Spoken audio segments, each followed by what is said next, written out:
And if we can just get that message out, like you are, Alex, with the DVDs and your programs and everything else, we can stop them.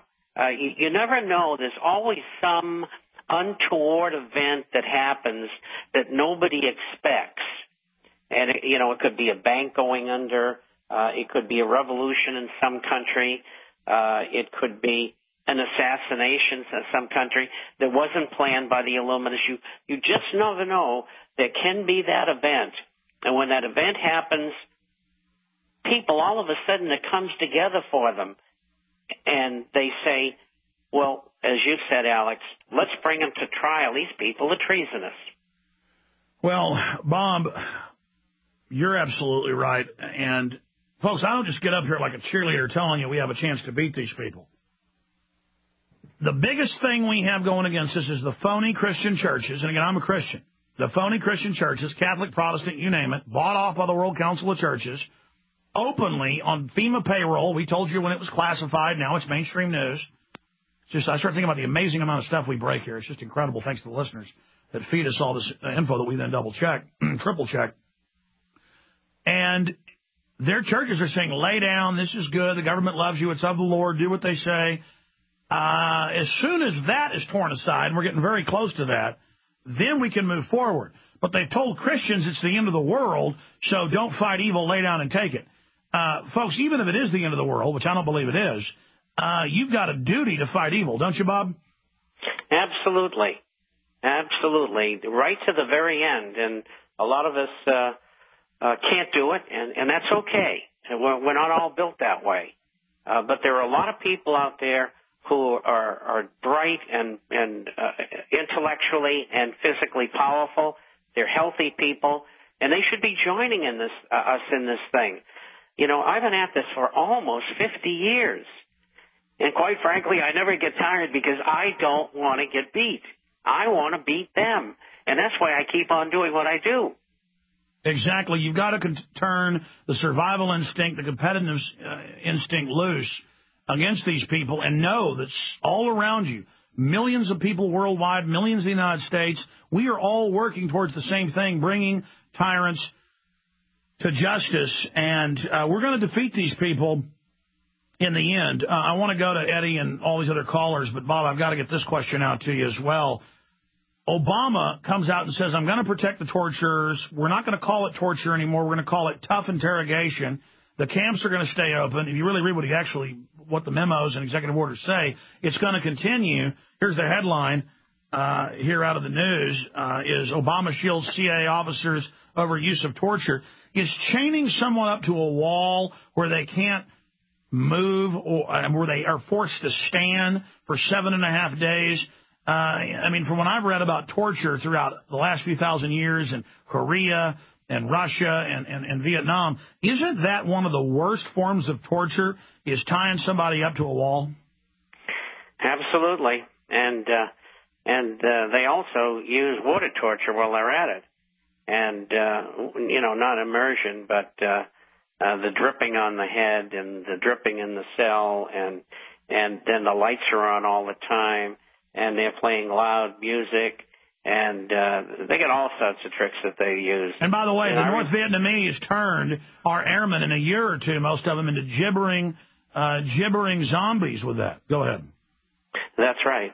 And, when I was a young person during the Second Great War, that, you would hear about torture that the Japanese and the Germans used. Well, compared to what they're using today, that was child's play, because they didn't know how to attack the mind at that time. That didn't evolve until the late 40s and the early 50s. And, of course, we had Korea, and then that is when, quote, brainwashing began. But, it's been an evolutionary process, but now they got it down to a science. And there's very few people who can stand not being broken. Well, I would just go insane. I know that.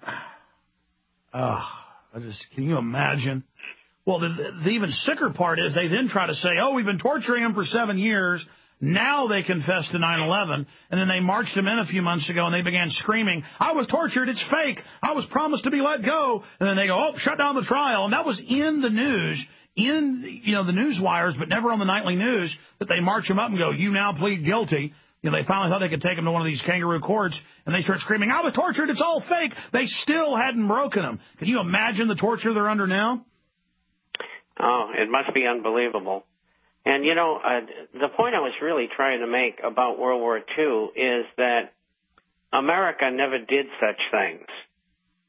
And the whole psyche, the whole moral apparatus of the United States has, because of our leadership, changed dramatically.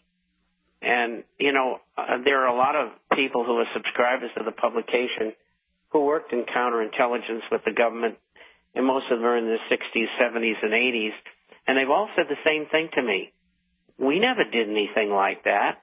We wouldn't even think of doing something like that. Well, plus it doesn't work. They admit, and all the experts admit, this is historical fact, torture is only good for terror. Torture is only good for fake confessions. It's not good for real intelligence. What you do is you walk in and you say, we got evidence you've committed these crimes. You're going to prison for the rest of your life, or we're going to put you up before a trial, and you're going to get the death penalty. Now, you got 5 minutes to talk, and it's got to be on record that you do what you say you're going to do. You got 5 minutes to sing like a canary, and if we find out it's fake, that's it. You're going to be executed. Then they talk. But see, these aren't real terrorists. The terrorism was committed by the very people doing the torture, so all they want is fake confessions. So, of course, torture's good for them. They're absolute fiends. But anyway, absolutely. But, the people that really know how to interrogate, that's what you do. You come in, give them cigarettes, coffee, whatever, and just say, look, you're going to go to prison if you don't, tell the truth. And then 99% of the time they talk. You start torturing people, folks, you get totally discredited. And now, how are we going to criticize the Somalis when they capture our sailors and torture them? Bob? There's no room for that. They're just doing what we're doing. There's total justification in their minds for what they're doing. And, our people, our citizens, and our military people can expect that they're going to get the worst possible treatment if captured because of what our government has done to people. It's just amazing. Bob, let's go to some calls. They've been holding long enough. And can you stay a little bit into the next hour with us? Absolutely. Awesome. I know you're a busy man. Okay, Eddie in California, thanks for holding. Go ahead. Hello. Yes, sir. Hey, thanks for taking my call, Alex. A couple of things I want to talk about was, I get you on YouTube, and I read in YouTube comments a lot, and all these people, they like to leave comments like, well, Alex Jones is only in it to line his pockets, and, how Alex is just out for the money. And it's kind of funny to me because I've been up with you for probably the past two years, and I've never paid a single red cent to get any of this news. Well, let me just say something, and I'll let you continue and get Bob's take on it. I'm not saying it's all COINTELPRO or government. Most of it's just mental illness, and they have a term for it in Mexico, and I forget it. I've been told it in Spanish, but it means whatever poppy sticks its head up, or whatever chicken sticks their head up, the smaller chickens want to knock it back down. Or you see crabs in a bucket when you've been catching crabs at the beach. If they work together, they could climb out, but instead one of them tries to climb out, they come and grab him. I mean, they'll leave him alone until he tries to climb out.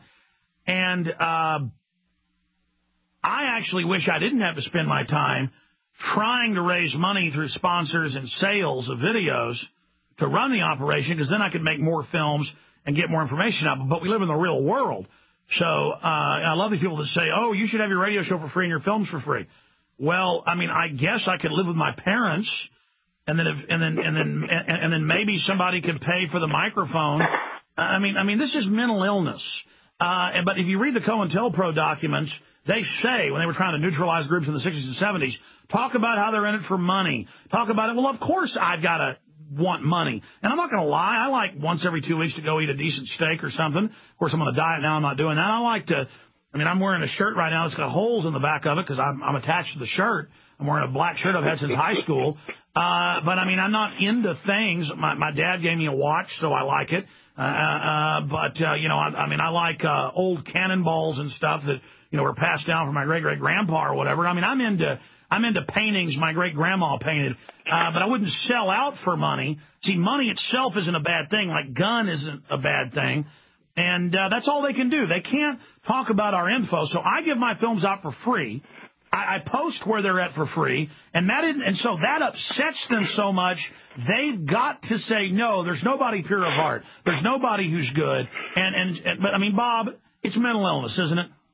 Absolutely. And the term that I use, when you're in first place, everybody else wants to kick you out.